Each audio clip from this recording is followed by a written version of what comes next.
Welcome everyone. Let's begin our lesson for today by going over the learning goals and success criteria. First, what are we learning? We're learning how to understand complex numbers and how they are typically represented, how to plot complex numbers on the complex plane, and how to find the conjugate of complex numbers. How are we learning it? Through the things are getting very complex assignment. When can we use this? To determine the amount of voltage being used in your house at different times of the year. How do we know we learned it? By getting a score of 4 on the things are getting very complex assignment.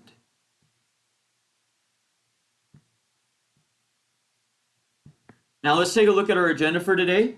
We will begin by going over the learning goals and success criteria. While we do that, you'll fill out your Get It Started.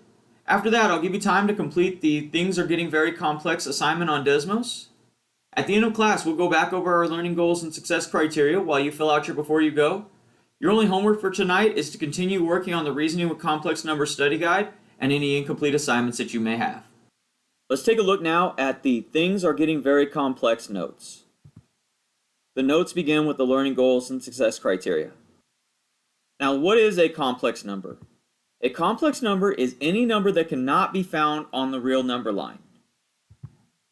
All complex numbers can be written as the sum of a real number and a complex number.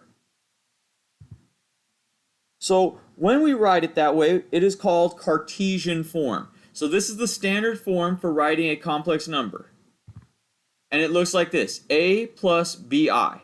Now a and b should both be real numbers. And then I obviously stands for imaginary. So we have our imaginary number here, and we can have multiples of them. So we could have 4i, which means there's 4 imaginary numbers. So we can look anything like this. A represents a real constant, B represents the real coefficient of I, and I represents the square root of -1. Now, from that, we can find a conjugate. So remember, the Cartesian form is a plus bi. The conjugate is always going to be the opposite sign of the bi part. So this would be a plus bi, so the conjugate would be a minus bi. Now if this was already negative, then it would become plus bi. So we always do the opposite. Types of graphs. We have the Cartesian plane, which looks like this. We have our x and our y, just like we always did. That's what we're used to seeing for forever. Now the complex plane, or as we call it, the Argand diagram, looks a little bit different. So all of this looks the same, except now this axis is called the reals, and this axis here is called the imaginary. So we would plot our real over here, and our imaginary goes up and down. So if we were to graph -2 minus 3i, well, first we need to pick out what our real number is. Our real number is -2. And our imaginary number is -3i. So now we're going to plot this. So we have our real axis here, and this one should be our imaginary axis. So our real is -2. So along the reals, we're going to go to the left 2.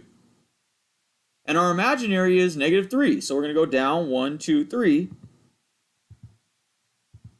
and plot our point. So this is how we graph complex numbers on the Argand diagram. Now we can do a few more. So we have -2 plus 3i. So we're going to go to the left 2 and up 3. And there's A. Now B just says -2i. Well, that means there's no reals, so we're not going to slide side to side at all. And my imaginary is -2, so I'm just going to go down 2 and plot that point. There's B.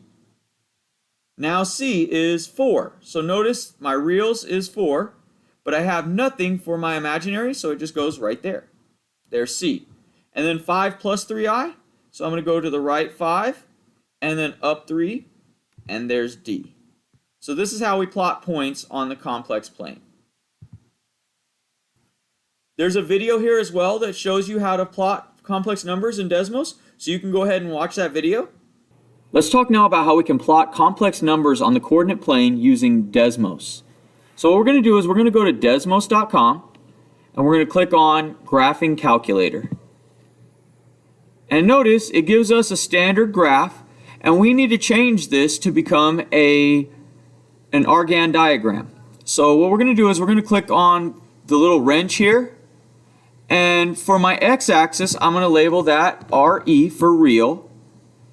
And y-axis, we're going to label that IM for imaginary. Now we have our real and imaginary axes. Now let's say we were trying to plot the point 3 plus 2i. So let's say that's what we're trying to plot.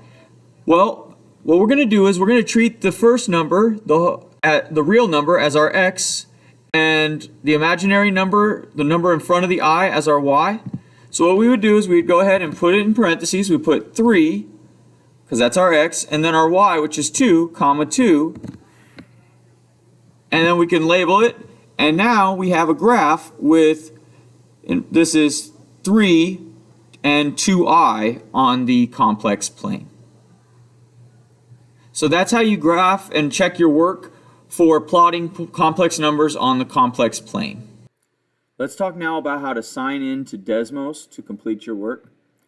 So what we're going to do is you're going to click on the link to go to the assignment, and it should take you to a page that looks kind of like this. And right here where it says sign in with Google, we're going to click there. And it's going to pop up with our email accounts. You're going to click on your school email account, and it should already have you logged in because you should have already been logged in using Google Classroom. From there, I'm just going to click start the activity, and it will take me into the assignment and allow me to begin. So that's how you will log in to Desmos using Google. Let's take a look now at the things are getting very complex assignment. The assignment begins with the learning goals and success criteria. If we scroll down, there's a link here that takes us to the Desmos activity. Go ahead and click on that link, and it should take you to a page that looks like this.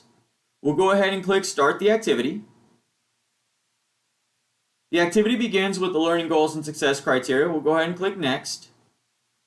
And it says to plot 1 on the Argand diagram. So where is 1? Well, 1 is a real, so we're going to go over here to 1. There is no imaginary, so it just stays right here. So we're just going to plot a point, just like that. The next one says plot negative I on there. So I'm going to go here along the imaginaries and plot negative 1i right there. And there's my second point. So now, then I click next, and I'm going to continue to do this with all of these different complex numbers that they give me.